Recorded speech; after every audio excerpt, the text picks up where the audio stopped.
Halo, assalamualaikum warahmatullahi wabarakatuh. Kembali lagi ke channel G Quantum 95 guys. Gimana guys, semangat guys? Kali ini kita akan mencoba membahas tentang kriteria istri salihah ya guys. Istri salihah itu ada kriterianya guys. Seperti biasa guys ya, sebelum belajar kita membaca surat Al-Fatihah, doa mau belajar dan salawat 3 kali ya guys ya. A'udzu billahi minasy syaithanir rajim. Bismillahirrahmanirrahim. Alhamdulillahi rabbil alamin. Ar-Rahmanir-Rahim. Maliki yaumiddin. Iyyaka na'budu wa iyyaka nasta'in. Ihdinas siratal mustaqim. Siratal ladzina an'amta 'alaihim ghairil maghdubi 'alaihim waladdallin.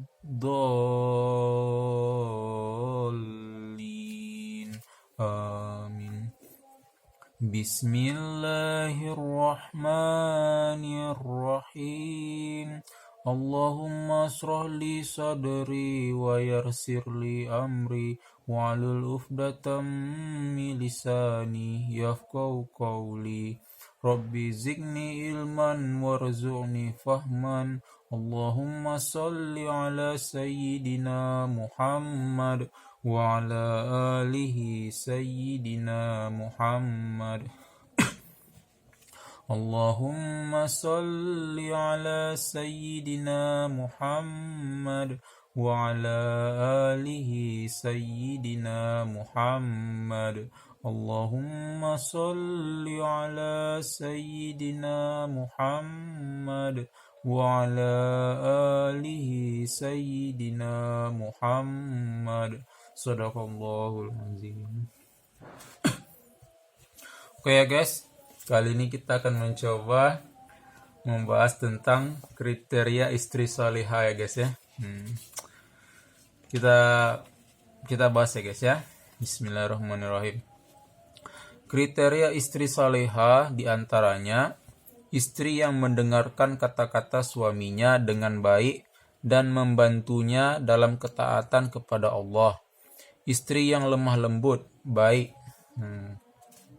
Ada kisah nih guys ya. Ada kayak kisah orang penulis nih guys, penulis buku nih. Pada saat menulis paragraf ini, seorang dari mereka yang sedang membatalkan pinangannya yang ketiga dalam masa 1 tahun. Dia udah meminang 3 kali guys, dalam setahun tuh guys. Setelah mengakhiri ikatannya dengan tunangannya yang pertama guys, meskipun wanita tersebut taat beragama dan berakhlak, dan aku tidak mengetahui alasannya membatalkan pinangan itu yang bisa memuaskan saudara perempuannya, menawarkan kepadanya seorang gadis. Kemudian tidak sholat, suka bersolek dan keluar rumah. Pertama, di ibaratnya gini guys, kalau dilihat dari ceritanya ini, pinangan pertama itu kan diakhirinya lah kan guys. Kemudian pinangan itu bisa memuaskan saudara perempuan. Kemudian dia ditawarkan pula lagi guys. Ditawarkan lah, mungkin ini seorang laki-laki kayak ini guys ya kan. Ya nggak tahu pula ya, entah laki-laki ini, laki-laki lah nih guys. Kemudian laki-laki ini ditawari lagi guys, seorang gadis guys, tapi gadis ini tak sholat, suka bersolek dan keluar rumah. Itulah ceritanya guys ya. Aku juga tidak menduga bahwa keluarganya ahli sholat dan taat beragama. Oh, keluarganya ini ahli sholat dan beragama, guys, keluarganya. Karena sebagian hal yang aku lihat pada mereka. Kemudian ia tahu bahwa ternyata gadis itu memiliki hubungan. Oh, pacaran deh, guys. Memiliki hubungan pacaran dengan laki-laki lain. Maka ia mengakhiri hubungan dengannya. Oh, diakhirinya lah, guys. Karena dia punya pacar, guys ya. Karena rumah itu adalah rumah yang tidak dilingkupi dengan nilai-nilai agama. Oh, berarti itulah di dalam rumah itu tidak ada nilai-nilai agama, guys. Ifah dan adab-adab Islami. Maka ia bergaul dengan kakak perempuan wanita tadi. Oh, mau bergaul pula, guys. Mencandainya dan berkelakar dengannya. Mengapa tidak? Sedangkan ia adalah kakak perempuan tunangannya. Kakak perempuan tunangannya. Kakak. Oh iyalah, dia punya kakak lah ya. Semuanya adalah wanita. Oh, tak ada laki-laki, guys. Nah, laki-laki apa? Perempuan semua. Akhirnya ia jatuh cinta padanya sejak pandangan pertama. Oh, jatuh cinta. Dan gadis itu juga melempar perangkap di hadapannya. Oh, iyalah. Hingga suatu hari ia datang kepada penulis. Oh, datang lagi penulis, guys, untuk menceritakan sejauh mana hubungannya dengannya dan rasa cintanya padanya. Oh, diceritakannya lah, guys. Namun penulis memperingatkan kepadanya bahwa wadahnya satu. Oh, penulis diperingatkannya, guys. Penulis katakan kepadanya, penulis mengkhawatirkan padamu bila gadis itu telah menyusu dari tempat yang sama sehingga ia seperti saudara perempuannya. Apalah maksudnya itu, guys, nggak ngerti juga tuh, guys. Ia mengatakan, tidak, ia berbeda sama sekali dengan saudara perempuannya. Oh, mungkin sangkanya dia orang baik-baik, guys, perempuan nih, guys. Penulis katakan padanya, tapi ia tidak sholat. Oh, tak sholat deh, guys. Sedangkan kamu alhamdulillah termasuk ahli sholat. Oh, laki-laki ini ahli sholat, guys. Nah, ibaratnya sholatnya 5 waktu lah, guys. Kalau perempuan ini ya mungkin sholat bolong-bolong lah mungkin. Atau tidak sholat, tapi ia tidak sholat. Nah, berarti kalau tapi ia tidak sholat berarti tak apalah, jarang sholat lah ya, atau tak sholat sama sekali. Nah, kita lanjut, guys ya. Jangan terpedaya dengan kata-kata manisnya. Oh, ia berharap ia akan sholat. Nah, itu, guys. Mungkin perempuan nih dirayunya lah laki-laki ini, ya aku sholat nanti. Nah, gitu ya. Ia mengatakan dengan lisan halnya sebagaimana dikatakan banyak pemuda. Oh, apa rayuan ya? Pemuda kita yang baik-baik. Iyalah. Semoga aku menjadi sebab hidayah menuju jalan Robnya. Oh, mungkin dia perempuan ini kan dengan menikah dengan laki-laki yang sholat ini kan diiming-imingi lah aku nanti rajin sholat. Oke lah. Mungkin itulah maksud ceritanya, guys ya. Jangankan engkau akan menaikkannya ke atas, justru dialah yang akan menjerumuskanmu ke jurang paling bawah. Oh, pula yang dikatakan penulis ini, guys. Semoga aku menjadi sebab komitmennya dengan agamanya dan sholatnya. Nah, itulah, guys. Mungkin kita itu, guys, kalau mau apa tuh, guys, mau cari pasangan tuh, guys, cari yang sholatnya jangan bolong lah, guys. Itulah, kalau bolong sholatnya gimana ya janganlah sampai bolong itu, guys. Itulah benteng terakhir, guys. Nah. Hingga akhirnya penulis dikejutkan dengannya sejak beberapa hari dan bersamaan dengan berakhir bulan Ramadan yang diberkahi. Ia berkata kepadaku lewat telepon. Oh, di teleponnya, guys, penulis ini, guys. Aku telah mengakhiri hubunganku dengan gadis itu.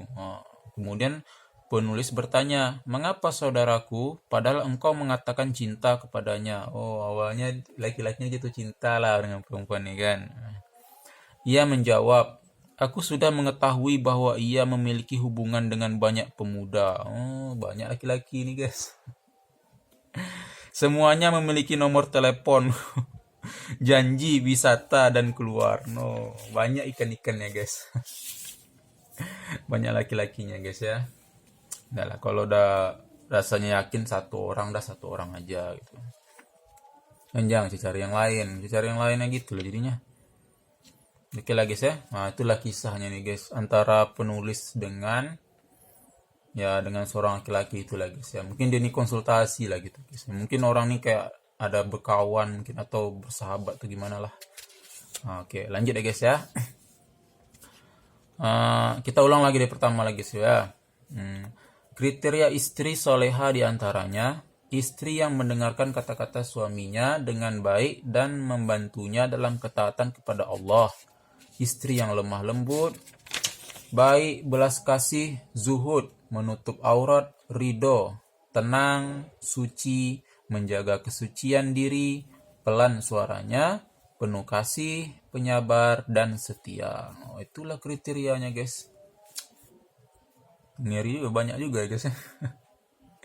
Ia adalah istri yang tidak menginginkan laki-laki lain. Itulah dia. Kriteria istri soleha itu guys ya. Salah satunya tidak menginginkan laki-laki yang lain guys. Menyebut-nyebut kepada suaminya yang telah diperbuatnya. Banyak mengeluh, suka memukul. Gemar bersolek, penipu, pendusta, menginginkan segala yang dilihatnya, berkata-kata dengan dibuat-buat, gemar bermain, banyak tertawa, pasrah, malas, suka melakukan kesalahan, melakukan suatu aib, fanatisme golongan, banyak menghayal, suka menentang atau asal bicara, asbun ya guys ya. Itulah istri yang tidak pokoknya itulah dia, pokoknya kriteria istri soleha itu yang tidak seperti itu ya guys ya. Lanjut guys, tidak pula berpura-pura sakit, berbicara yang dibuat-buat, melalaikan perhiasan dirinya atau mengabdikan diri dan kecantikannya. Itulah ibaratnya guys ya. Tidak ada salahnya seorang menawarkan putrinya atau saudara perempuannya kepada laki-laki yang dipandang salihah. Itu guys, nggak salah guys. Mungkin seseorang menawarkan putrinya, ya mungkinlah bapak lah kan, seorang bapak menawarkan putrinya ya. Tak salah tuh guys. Kalau saya pun punya anak perempuan pun, tak apa-apa saya tawarkan aja.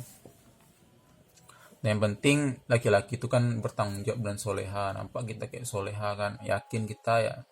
Apa salahnya kita menawarkan ya guys ya.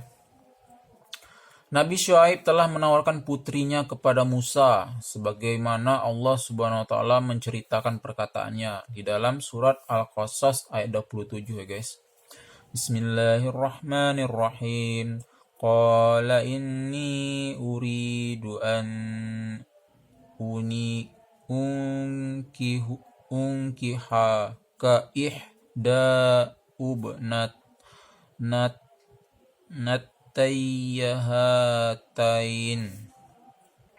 Artinya, berkatalah dia Syuaib, sesungguhnya aku bermaksud menikahkan kamu dengan salah seorang dari kedua anakku ini. Nabi Syuaib ini bermaksud menikahkan kamu dengan salah seorang dari kedua anakku ini. Al-Qasas ayat 27 ya guys. Ini bukan Allah SWT menceritakan perkataannya. Oke guys ya. Kemudian Umar Al-Faruq radhiyallahu anhu, laki-laki radhiyallahu anhu ya, telah menawarkan putrinya Hafsah radhiyallahu anha. Umar Al-Faruq ini anaknya bernama Hafsah ya. Setelah kematian suaminya, suaminya dah meninggal guys. Seperti diriwayatkan Al-Bukhari dan selainnya dari Umar bin Al-Khattab ketika putrinya menjanda, ia mengatakan, aku bertemu Utsman bin Affan radhiyallahu anhu, lalu aku menawarkan Hafsah kepadanya.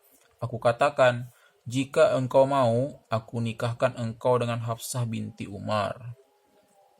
Ia mengatakan, aku akan melihat urusanku. Aku pun menunggu beberapa malam. Lalu ia mengatakan, tampaknya aku tidak ingin menikah saat ini. Umar berkata, lalu aku bertemu Abu Bakar dan aku katakan, jika engkau mau, aku nikahkan engkau engkau dengan Hafsah binti Umar. Abu Bakar diam. Oh. Dan tidak memberikan jawaban apapun kepadaku. Oh. Aku pun lebih sedih dan kesal padanya daripada terhadap Utsman. Oh. Aku pun menunggu beberapa malam. Oh. Lalu Nabi SAW meminangnya. Oh, Nabi Muhammad SAW meminangnya si Hafsah ya guys ya. Maka aku pun menikahkannya dengannya. Oh. Setelah itu Abu Bakar menemuiku seraya mengatakan, mungkin engkau sedih dan kesal terhadapku ketika engkau menawarkan Hafsah kepadaku dan aku tidak memberikan jawaban kepadamu. Aku menjawab, ya. Oh, baru bilang iya guys ya. Ia mengatakan, tidak ada yang menghalangiku untuk memberikan jawaban kepadamu atas penawaranmu. Oh, telatlah siapa nih ya? Si apa nih? Abu Bakar menemui engkau. Oh ya, telatlah apa ya Abu Bakar ya. Tapi aku sudah mengetahui bahwa Rasulullah SAW pernah menyebut-nyebut Hafsah. Oh, tentu saja aku tidak mau menyebarkan rahasia Rasulullah. Oh. Seandainya Rasulullah tidak menyebut-nyebutnya, niscaya aku telah menerima tawaran tersebut. Oh, karena itu tadi ya, Rasulullah menyebut nama apa ya, menyebut Hafsah kan. Oh, mungkin itulah terdiamlah Abu Bakar ya guys ya. Mungkin guys pernah dengar cerita kayak gini. Kayak saya pun pernah juga dengar kisah kayak gini guys. Perkara ini terus berlangsung sejak masa Nabi. Lalu para sahabat hingga perkara tersebut diserahkan kepada tabi'in dan tabi'in. Kitab-kitab sirah meriwayatkan dari Abdullah bin Wad'ah. Ia mengatakan, aku biasa bersama dengan Sa'id bin al-Musayyib. Lalu ia kehilangan diriku selama beberapa hari. Ketika aku datang kepadanya, ia bertanya, di mana engkau? Aku menjawab, istriku meninggal dan aku sibuk mengurusnya. Ia berkata, mengapa engkau tidak mengabarkan kepada kami sehingga kami bisa menghadirinya? Kemudian aku hendak beranjak, maka ia mengatakan, apakah engkau ingin menikah lagi? Oh. Aku menjawab, semoga Allah merahmatimu. Siapakah yang akan menikahkan aku dengan putrinya, sedangkan aku tidak punya kecuali 2 atau 3 dirham? Ia menjawab, aku bertanya, engkau akan melakukannya? Ia menjawab, ya. Setelah memuji Allah dan bersalawat pada Nabi SAW, ia menikahkanku dengan putrinya dengan mahar 2 dirham atau 3 dirham. 2 dirham itu berapa ya guys ya? Coba nanti tanya guys ya. 1 dirham berapa sekarang? 2 dirham berapa? Aku pun berdiri tanpa tahu apa yang harus aku lakukan karena sedemikian gembiranya. Aku pun kembali ke rumahku dan mulai berpikir dari siapa aku akan mengambil, dari siapa aku akan utang. Aku pun sholat maghrib. Setelah itu kembali ke rumah. Aku lapar karena berpuasa. Oh, puasa guys. Lalu aku mengambil makan malamku dan berbuka. Makanan itu berupa roti dan minyak. Tiba-tiba pintu terketuk. Maka aku bertanya, siapa? Ia menjawab, Said. Said datang ya guys ya. Aku berpikir setiap orang yang bernama Said hanyalah Said bin al-Musayyib. Hal itu mengingat selama 40 tahun ia hanya mondar-mandir antara rumahnya dan masjid. Aku pun keluar menuju kepadanya. Ternyata ia adalah Said bin al-Musayyib. Aku menyangka bahwa ia telah berubah pikiran. Aku katakan, wahai Abu Muhammad, mengapa engkau tidak mengutus orang lain saja kepadaku agar aku datang kepadamu? Oh, ia menjawab, tidak, engkau lebih berhak didatangi. Aku katakan, apa yang engkau perintahkan? Ia menjawab, sesungguhnya engkau laki-laki membujang, lalu engkau menikah. Aku tidak suka bila engkau bermalam sendirian. Oh, berarti jomblo ya nih guys, cerita nih guys ya. Siapa nih? Ya pokok gitulah, lelaki jomblo lah cerita guys ya. Aku tidak suka bila engkau bermalam sendirian. Ini adalah istrimu. Oh, ternyata ia berdiri di belakang tubuhnya yang tinggi. Lalu ia menyerahkan dan mendorongnya ke pintu. Didorongnya. Kemudian aku membawanya masuk. Ternyata ia adalah wanita yang paling cantik, paling hafal kitabullah, paling tahu tentang sunnah Rasulullah Sallallahu Alaihi Wasallam, dan paling tahu tentang hak suami. Woi, mewah, mewah, guys ya. Tidak ada salahnya pula seorang wanita menawarkan dirinya kepada laki-laki yang dipandangnya sebagai suami yang soleha untuknya. Itu guys. Nggak mesti laki-laki juga yang mulai guys. Perempuan pun boleh guys. Memulai itu kan bukan berarti merendahkan diri guys. Yang penting kita kan cara kita baik-baik gitu, cara terhormat kan gitu guys ya. Nah inilah kisah guys. Jika ia merasa aman dari fitnah dan laki-laki itu adalah laki-laki salih lagi wara.